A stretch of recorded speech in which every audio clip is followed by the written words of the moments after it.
क्या विपक्षी गठबंधन इंडिया एक नहीं है? क्या 2024 से पहले बढ़ जाएगा इंडिया? क्या मोदी के सामने चुनाव लड़ने से पहले ही धराशाही हो जाएगा इंडिया गठबंधन? ये तमाम तरह के सवाल इसलिए हैं क्योंकि तस्वीरें, बयानबाजी और सियासी लड़ाइयां इस ओर ही इशारा कर रही हैं। 13 सितंबर को एनसीपी प्रमुख शरद पवार के घर बैठक हुई तो लेकिन कुछ सवाल हैं जिन पर चर्चा बेहद जरूरी हो जाती है। तारीख 13 सितंबर और इसी बैठक को लेकर हम आए हैं 13 अहम सवालों के साथ, जिनका जवाब देना भी बेहद जरूरी है। और अगर इन सवालों का हल नहीं निकला तो ये मानकर चलिए कि 2024 में विपक्षी गठबंधन के होने का कोई फायदा नहीं होगा। पहला सवाल, ममता बनर्जी बनाम अधीर रंजन चौधरी के बीच जुबानी जंग। दरअसल पश्चिम बंगाल कांग्रेस के प्रदेश अध्यक्ष और लोकसभा में विपक्ष के नेता अधीर रंजन चौधरी पटना की पहली बैठक के बाद भी टीएमसी प्रमुख ममता बनर्जी पर हमलावर रहे हैं।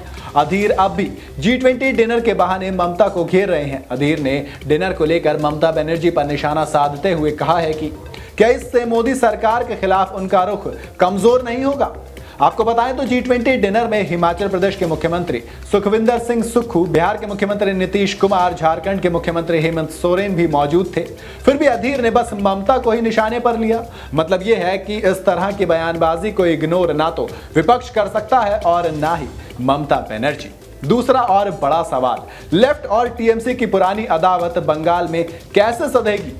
दरअसल लेफ्ट पार्टियां पुरानी अदावत भूलने को तैयार नहीं है और बार बार लेफ्ट नेता ये कहते रहे हैं कि पश्चिम बंगाल में टीएमसी से गठबंधन नहीं हो सकता। इसकी बानगी धूपगढ़ी उपचुनाव में भी देखने को मिली, जहां इंडिया गठबंधन के 3 घटक दलों में से 2 उम्मीदवार मैदान में थे, जबकि टीएमसी के खिलाफ लेफ्ट ने उम्मीदवार उतारा था जिसका कांग्रेस ने भी समर्थन किया था। ऐसे में सवाल तो जायज है। तीसरा सवाल है कि केरल में कांग्रेस और लेफ्ट क्या फ्रेंडली फाइट में उतरेंगे। मतलब ये है कि केरल में कांग्रेस और लेफ्ट के बीच कैसे बात बनेगी। केरल में कांग्रेस और लेफ्ट ही मुख्य प्रतिद्वंदी पार्टी हैं। राजनीति में नंबर 1 और 2 के बीच गठबंधन मुश्किल माना जाता है। माने कांग्रेस और बीजेपी का गठबंधन कौन ही यकीन करेगा। और केरल की सियासी तस्वीर भी कुछ ऐसी ही है। हाल के पुतुपल्ली उपचुनाव में कांग्रेस और लेफ्ट दोनों ही दलों ने उम्मीदवार उतारे थे। तमिलनाडु, पश्चिम बंगाल और बिहार में साथ चल रहे लेफ्ट और कांग्रेस की राहें क्या केरल में एक हो पाएंगी, ये भी एक सवाल है। चौथा सवाल है बिहार में कांग्रेस लेफ्ट की 24 सीटों की डिमांड का। दरअसल बिहार में सीटों को लेकर अभी से घमासान शुरू हो गया है। कांग्रेस ने 9 और लेफ्ट पार्टी ने 15 सीटों की डिमांड रखी है। बिहार में लोकसभा में कुल 40 सीटें हैं और इनमें से 24 सीटें कांग्रेस और लेफ्ट को ही दे दी गई। तो फिर आरजेडी और जेडीयू का क्या होगा। बल्कि जेडीयू के 16 सांसद हैं, जबकि आरजेडी बिहार में विधानसभा में सबसे बड़ी पार्टी है। ऐसे में बिहार में कांग्रेस और लेफ्ट की 24 सीटों की डिमांड को कैसे पूरा किया जाएगा। क्या इसमें कुछ ऊपर नीचे किया जाएगा, ये एक सवाल है जो बड़ा बनता है। पांचवा सवाल, कांग्रेस और आम आदमी पार्टी के बीच बात कैसे बनेगी। मतलब दिल्ली और पंजाब में आम आदमी पार्टी और कांग्रेस क्या एक लाइन में बैठ पाएंगे। पंजाब कांग्रेस के नेता आम आदमी पार्टी से गठबंधन के खिलाफ हैं। आम आदमी पार्टी के नेता और पंजाब के मुख्यमंत्री भगवंत मान भी कह चुके हैं कि हम अकेले लड़ना और जीतना चाहते हैं। एक तरफ दोनों दल इंडिया गठबंधन के मंच पर साथ हैं, तो वहीं दूसरी तरफ दोनों दलों के नेताओं के बीच तलवारें भी खिंची हैं। दरअसल बात इसलिए है क्योंकि पंजाब वो राज्य है जहां से आम आदमी पार्टी ने कांग्रेस को खदेड़ा था और दिल्ली भी वही राज्य है जहां आम आदमी पार्टी ने कांग्रेस को सत्ता से बेदखल किया था। ऐसे में दोनों का साथ आना काफी मुश्किल लग रहा है। ऊपर से कांग्रेस के जो नेता हैं दिल्ली वाले, वो भी बिल्कुल मना कर चुके हैं। पंजाब में आम आदमी पार्टी के नेता भी इसके खिलाफ हैं। तो ऐसे में ये सवाल आता है कि दोनों भैया एक लाइन में आएंगे कैसे। छठा सवाल है, घोसी उपचुनाव में जीत के बाद सपा की बढ़ गई है डिमांड। मतलब यह है कि उत्तर प्रदेश की घोसी विधानसभा सीट के उपचुनाव में जीत के बाद सपा फ्रंट सीट पर आ गई है। समाजवादी पार्टी प्रमुख अखिलेश यादव कहते रहे हैं कि यूपी में जो पार्टियां बीजेपी को हराना चाहती हैं वो सपा के साथ आए। और ऐसे में घोसी उपचुनाव के नतीजों ने अखिलेश यादव के दावे को और मजबूत कर दिया है। तो उम्मीद की जा रही है कि अब सपा की डिमांड बढ़ती हुई नजर आएगी। सातवां सवाल है सीट शेयरिंग का। वो इसलिए क्योंकि इंडिया गठबंधन की 3 बैठकें हो चुकी हैं। हर पार्टी जल्द से जल्द सीट शेयरिंग का मसला हल करना चाहती है, लेकिन अब तक इस दिशा में कोई कदम नहीं उठाया गया है। पश्चिम बंगाल से लेकर बिहार, उत्तर प्रदेश और दिल्ली, पंजाब तक सीट शेयरिंग विपक्ष गठबंधन के लिए एक बड़ी चुनौती बना हुआ है। एक पर एक फॉर्मूले की बात तो हर दल कर रहा है, लेकिन यह संभव कैसे होगा, ये बड़ा और अहम सवाल है क्योंकि लोकसभा चुनाव अब नजदीक आते जा रहे हैं। 8वां सवाल है, लोकसभा में 7, विधानसभा में अकेला चलो वाली रणनीति। क्योंकि लोकसभा चुनाव में 7 लेकिन विधानसभा चुनावों में अलग अलग, मतलब यह कि अगर एक गठबंधन है तो विधानसभा में अलग क्यों? आम आदमी पार्टी ने हरियाणा विधानसभा चुनाव में अभी से ही सभी के सभी 90 सीटों पर उम्मीदवार उतारने का ऐलान कर दिया है। मध्य प्रदेश और छत्तीसगढ़ में भी पार्टी 20 उम्मीदवारों के नाम का ऐलान कर चुकी है, जो कि काफी कंफ्यूजन पैदा कर रहा है कि आखिर विपक्ष एक साथ एक मंच पर है भी या नहीं। आखिरी सवाल यानी कि 9वें सवाल की तरफ बढ़ते हैं। अभी 13 बाकी हैं तो 9वें तक पहुंचते हैं। कार्यकर्ताओं की एकता, यानी कि बड़े नेता तो एक साथ आ जाएंगे लेकिन कार्यकर्ताओं में कैसे गठबंधन होगा? क्योंकि गठबंधन में अलग अलग वैचारिक पृष्ठभूमि वाली पार्टियां एक मंच पर आ तो गई हैं, नेता भी एक मंच पर बैठ गए हैं साथ में, लेकिन उन कार्यकर्ताओं में सामंजस्य कैसे बनेगा जो धरातल पर एक दूसरे का विरोध करते आ रहे हैं, वो भी एक लंबे अरसे से।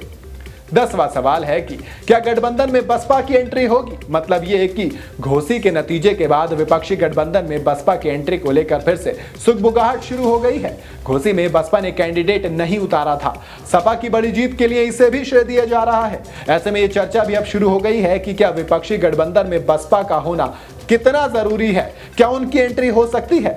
ऐसे में सवाल आ गया है कि भैया क्या वो कोशिश करेंगे या फिर एक बार फिर से उन्हें बुलाया जाएगा, न्योता दिया जाएगा?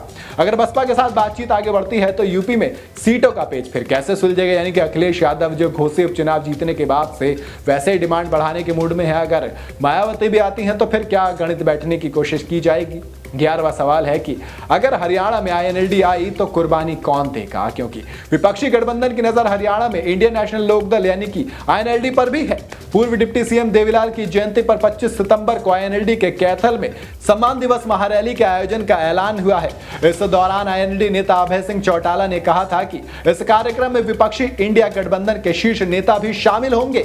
दूसरी तरफ भूपेंद्र सिंह हुड्डा ने कह दिया कि कांग्रेस हरियाणा की सभी 10 सीटों पर अकेले जीतने में सक्षम है। ऐसे में हरियाणा में अगर आईएनएलडी की गठबंधन में एंट्री होती है तो फिर चौटाला और हुड्डा परिवार के बीच कैसे बात बनेगी, कैसे कौन कुर्बानी देगा, ये कौन तय करेगा? इसी के बाद हम आगे बढ़ते हैं 12वें सवाल की तरफ। सनातन जैसे मुद्दों पर बयानबाजी। इंडिया गठबंधन में शामिल डीएमके के नेता और तमिलनाडु सरकार में मंत्री उदयनिधि स्टालिन ने सनातन को लेकर ऐसा बयान दिया और इसे लेकर हंगामा हो गया। बीजेपी ने कांग्रेस के साथ ही इंडिया गठबंधन के बाकी दलों के खिलाफ भी मोर्चा खोल दिया। बिहार में आरजेडी के कुछ नेता जरूर उदयनिधि के इस तरह के बयान दे रहे हैं, लेकिन बाकी दल असहज ही हैं। पीएम मोदी ने भी अपने नेताओं की बैठक में ऐसे मुद्दों पर मजबूती से जवाब देने के लिए कहा है।